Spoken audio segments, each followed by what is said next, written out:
पिता तोहार जग देखिए भैया सब के हो माँ सरस्वती के आराधना वंदना कैले रहलन सुमरन समाप्त भई छोटा मोटा प्रसंग सब जना के बीच में पेश करत रहनी जहाँ टूटी होकी तहाँ अनसुना करके आगे बढ़ जाते ना।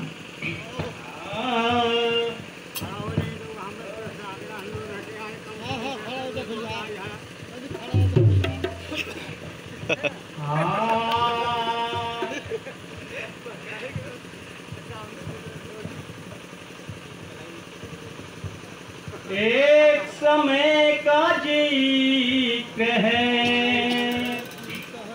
एक समय का जिक्र है, सुनिए ध्यान लगाए।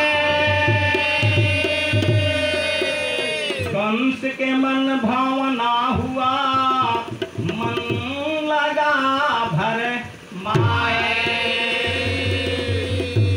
कैसे कान्हा राधा के संग में, कोई से कांधा राधा के संग में रास रहता रचाए।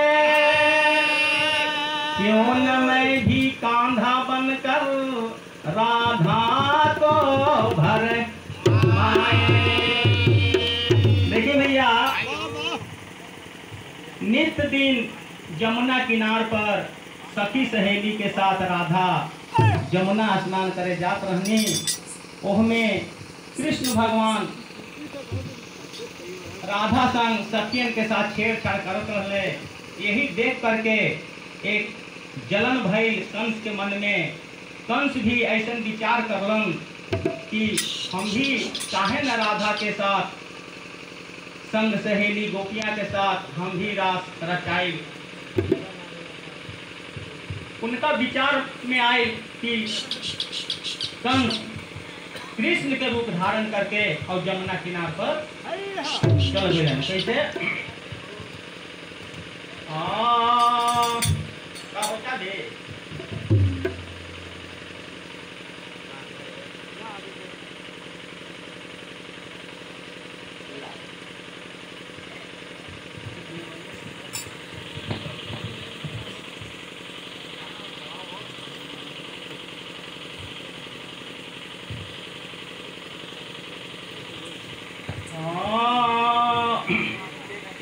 और जमुना किनारे कंस गईले हो, जाके बंसिया बजावले।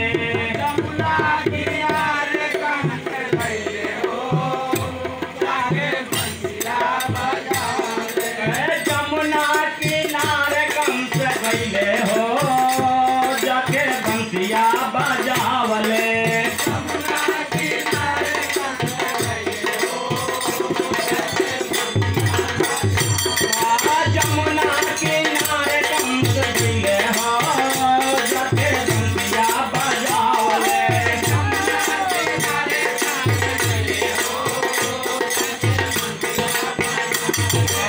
जमुना किनारे कंस गईले हो, जाके बंसिया बजावले।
जब चढ़ले कृष्ण जी के कान में जब सुनाई आवाज, कृष्ण जी चढ़ाए लगलन। वहाँ से कंस के छल समझ करके कंस कांधा भी रूप बदल के राधा के जमुना किनार पर जाए खातिर तैयार हो गए।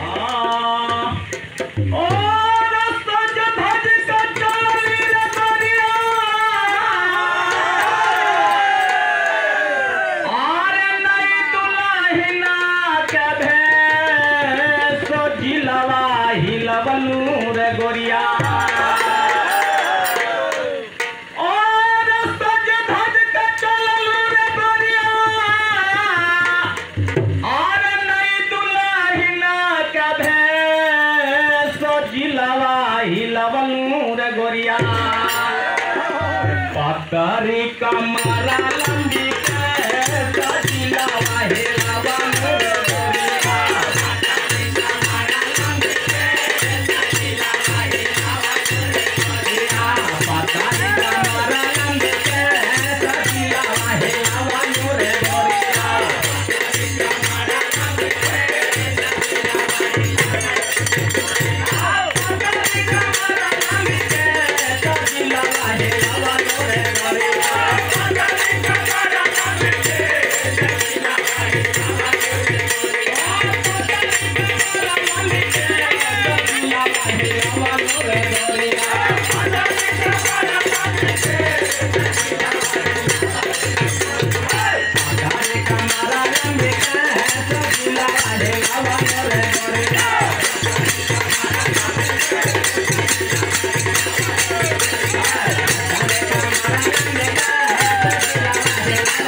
वही सज धज करके यमुना किनार पर कृष्ण बनल राधा जात रहनी कैसे और भई के अनूप रूप हेन के न जइबू बताव गोरी बिजली कहवा गिरइबू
कि आप लोग के संगत किए हुए 20 बरस हो गया। 20 बरस के बाद कैसे कैसे आप लोग के साथ संगत हुआ। देखो चाबी आज तो खाना खा के तो सामान तो नहीं इतना तेल है ना तो कितना दूर है आज तो तुरंत खा के सज धज करके भाई सुने के रुक चला यहाँ मुझे सज धज करके कृष्ण बनन राधा जमुना चलेंगे घर हैं मजा ना आवे था संत भाई बड़ा बैठे होता है घरे जावे आज तो मजा देख कर ना मजा नहीं और मिला वाला सारे गोरी नैना से नैना गाना गावी से लेके मिला वाला सारे गोरी नैना से नैना मिला वाला सारे गोरी नैना से नैना मिला वाला सारे गोरी नैना से नैना मिला वाला सारे गोरी नैना और नैना से नैना नैना से नैना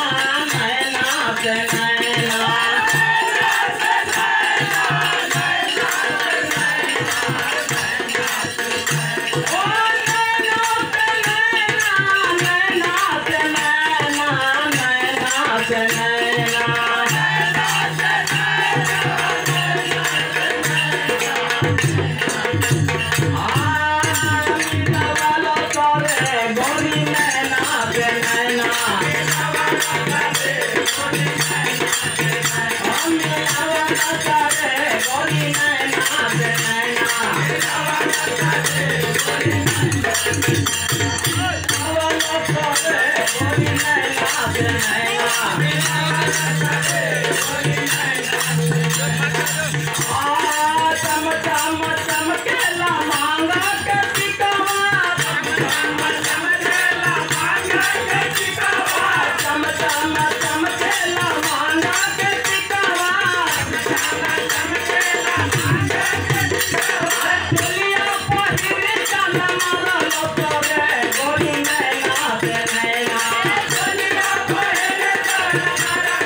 आप लोग को मजा नहीं आ रहा है था।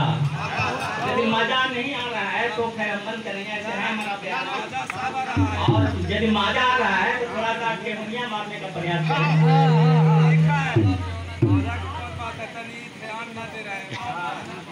वही कृष्ण